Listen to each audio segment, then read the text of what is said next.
Well, this isn't going very well, brother. Hey, what's going on, guys? It's Kevin Zwicker from FastCon coming at you. Before I get into this video, please remember to like the video and subscribe. It helps the channel out more ways than you even know. Plus, it's free. So it's been a monster week for the WWE. As we all know, they made their historic debut on Netflix on Monday night. We had the return of John Cena, the return of The Rock. We had CM Punk win a big time anticipated match against Seth Rollins in the main event. But it feels like the one thing that everybody wants to talk about from that night was the negative reception that Hulk Hogan received. He was booed out of the building. And I feel like everybody's just trying to nail it down to one thing.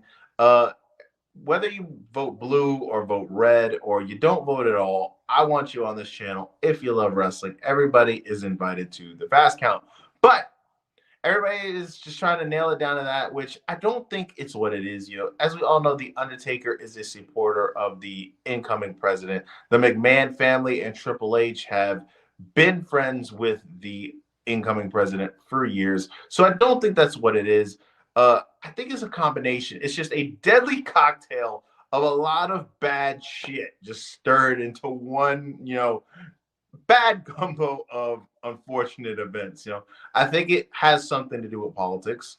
I think it has something to do with the incredibly offensive comments that he made that were leaked online. I believe it is the stories that we all hear of him being this really big, political figure backstage when it comes to securing his spot, uh, preventing a union that Jesse Ventura was trying to start up. So I feel like it's a combination of things. Now, this is kind of not even just kind of, it's really complicated.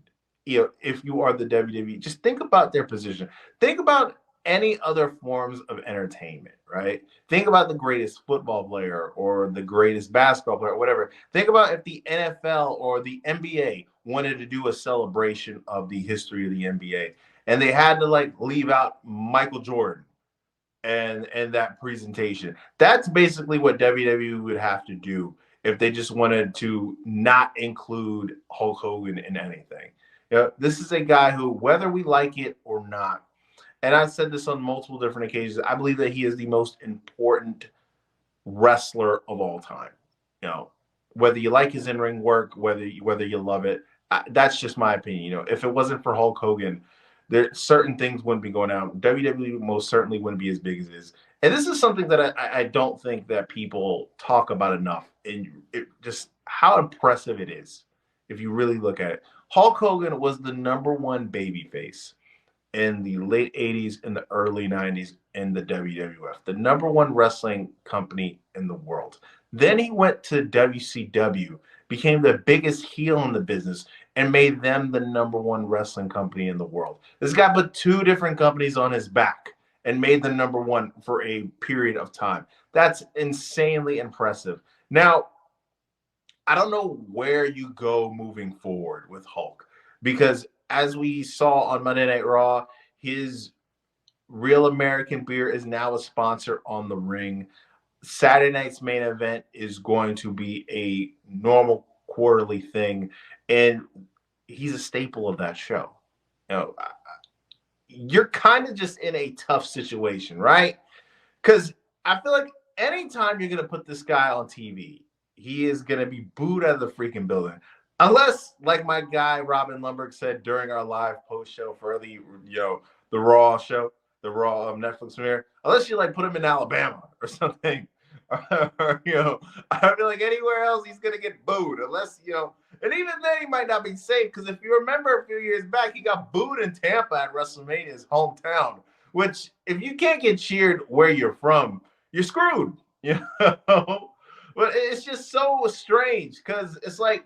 And if you really think about it, the two most important figures in all of wrestling, Vince McMahon and Hulk Hogan, are both awful guys. So it's like that kind of just says, more about the wrestling business than anything, that the two most important figures are bad guys. But, if I was WWE, I would try to limit his appearances as much as I possibly could, unless I had to. I would not put him out there just to put him out there. It would be a situation where I 100% had to do it. Like I was basically forced, or just keep him in the capacity of pre-recorded documentary interviews, or have him on podcasts, or have him narrate certain things, or have him appear in video games, events like that, but just not in front of a live crowd. It's only gonna get worse for them. And I saw an idea that was floated online, different reports coming out that they're gonna want to turn Hulk Hogan heel, which that is just an insane statement to just to read. A Hulk Hogan heel turn in 2025. Like, who wants this? Who is asking this? And I don't think people are booing him, in a capacity of like a heel. They're booing him. It's what people call in the wrestling business go away heat. It's not, like the Dominic Mysterio heat that he's getting. Like, he's so good that he's getting booed out of the building. This is a guy who is, people are showing with their voices and vocalizing the fact that they don't want him on their screens, or they don't want him in their buildings. So it's a much different level. I feel like if they try to turn him heel, just bring back Hollywood Hogan on screen, I don't think it's going to go very well. I know for a guy who has a massive ego like Hogan, I know that reception had to bruise it. I know that man had to have his feelings hurt. And whether you care or not, that's exactly how I feel. I know that man, felt awful about that. But let me know what you guys think in the comment section. Are you okay with Hulk Hogan, being on screen? Do you never want to see him in front of a crowd ever again?